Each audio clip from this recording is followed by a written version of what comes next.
सुखदेव जी महाराज बोले बात तो सही है। तो हरिश्चंद्र बोले अगर ये बात सही है, वो परीक्षित जी बोले अगर ये बात सही है तो कृपया करके आप मुझे ये हरिश्चंद्र का पूरा जो जीवन चरित्र है उसकी कथा मुझे सुनाइए, हम वो सुनने के लिए बड़े उत्सुक हैं।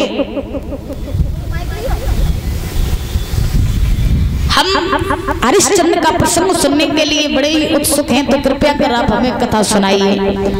तो सुखदेव जी महाराज राजा परीक्षित को समझा रहे हैं कि हे राजन परीक्षित, एक समय की बात, हरिश्चंद्र जो हैं त्रिशंकु के पुत्र हैं, सूर्यवंशी राजा हैं, और इन हरिश्चंद्र की पत्नी है जिसका नाम है तारा। हरिश्चंद्र के घर में एक बालक है जिसका नाम है रोहिताश। हरिश्चंद्र बड़े आनंद से अपना जीवन यापन करते हैं, और करने के बाद में महाराज हरिश्चंद्र इतने बड़े सत्यवादी राजा हैं, इतने बड़े दानवी राजा हैं कि उनके द्वार पर जो कोई आता है वो खाली हाथ नहीं जाता है। अब तो हरिश्चंद्र की दानवीरता का डंका चारों दिशाओं में बजते हैं। लोग ये कहते हैं कि संसार में बने चाहे कोई, लेकिन हरिश्चंद्र के जैसा राजा न तो कोई हुआ न तो कोई होगा। एक समय की बात, इंद्र की सभा लगी थी, और जब इंद्र की सभा लगी थी तो इंद्र की सभा में गुरु वशिष्ठ बैठे, गुरु विश्वामित्र बैठे। सूर्यवंशियों के गुरु थे वशिष्ठ जी। तो वशिष्ठ जी में और विश्वामित्र में एक बात छिड़ गई, एक बहस छिड़ गई। कौन सी? वशिष्ठ जी ने विश्वामित्र जी से कह दिया कि इस सभा में बने चाहे कोई, लेकिन मेरा शिष्य जो हरिश्चंद्र है उसके जैसा दानवी राजा, सत्यवादी राजा न तो कोई हुआ न तो कोई होगा। तो विश्वामित्र को थोड़ा क्रोध आ गया। तो विश्वामित्र ने वशिष्ठ जी से कहा, जब बताओ तुम एक तो महात्मा, और महात्मा है कि तुम अपने मुख से अपनी बड़ाई कर रहे हो, तुम्हें शोभा नहीं दे, अपने मुख से अपनी बड़ाई बेकत, जो कायर हो, जो जिंदगी में कछु कर नहीं पा, तो अपने मुंह से अपनी बड़ाई कतराम है। और हम किसी चीज का निर्णय तभी लेते हैं जब हम किसी चीज की परीक्षा ले लेते हैं। वशिष्ठ जी तुम कह रहे हो कि तुम्हारा चेला बड़ो सत्यवादी है, तुम्हारा चेला बड़ो दानवीर है, जब बात हम कैसे माने, हमने तो परीक्षा में ली ही नहीं। वशिष्ठ जी विश्वामित्र को भाव समझ गए। तो वशिष्ठ जी ने विश्वामित्र जी से कही, अच्छा इसका मतलब ये है कि तुम मेरे चेला की परीक्षा ले चाहते हो? तो महाराज विश्वामित्र बोले, हाँ हम तो परीक्षा लेना चाहते हैं। तो विश्वामित्र वशिष्ठ जी बोले, ठीक है परीक्षा लेना चाहते हो तो चले जाओ, तुम परीक्षा ले आओ। तो विश्वामित्र ने देरी नहीं की परीक्षा जी, सूकर का वेश धारण किया, और सूकर का वेश धारण करके हरिश्चंद्र के फूल बाग में घुस गए। और जब फूल बाग में घुसे तो जा करके हरिश्चंद्र की बगिया उजाड़ने लगे विश्वामित्र। बाग के माली ने रोका विश्वामित्र को, तो सूकर के वेश में विश्वामित्र ने माली की भी जंघा को फाड़ दिया। अब तो माली रोता हुआ चिल्लाता हुआ हरिश्चंद्र के पास में पहुंचा, और जैसे ही हरिश्चंद्र के पास में पहुंचा है तो जवाब दिया, महाराज। हरिश्चंद्र बोले, क्या हुआ? गजब हो गया। बोलो तो हुआ क्या? तुम्हारी जंघा में से रक्त क्यों निकल रहा है? माली कहने लगा, महाराज बाग में सूकर आया है, उसने हमारी बगिया को उजाड़ दिया, आप जल्दी से चलिए उस सूकर को मार दीजिए चल के। हरिश्चंद्र ने बड़ा सुंदर जवाब दिया, माली तुम्हें नहीं पता, मेरी बात सुनो,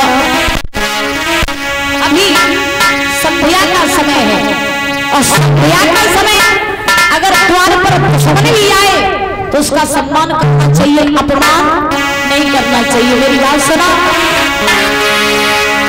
अरे संध्या के समय और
को कष्ट पहुंचे, अभी तुम लौट जाओ। सवेरा जब होगा सेना लेकर के आएंगे, सूकर को मारेंगे। सुनो ना,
महाराज आज ध्यान रखना, हरिश्चंद्र ने माली से कहा भी तुम लौट जाओ, सवेरा जब होगा तब हम सेना लेकर के आएंगे, आकर के सूकर को मारेंगे। माली जो था वो वहां से लौट गया। सारी रात वो माली महाराज सूकर की रखवाली करता रहा, कहीं सूकर भाग ना जाए। सवेरा जब हुआ, हरिश्चंद्र ने मंत्री को बुलाया, और हरिश्चंद्र ने जब मंत्री को बुलाया, आवाज लगाई, मंत्री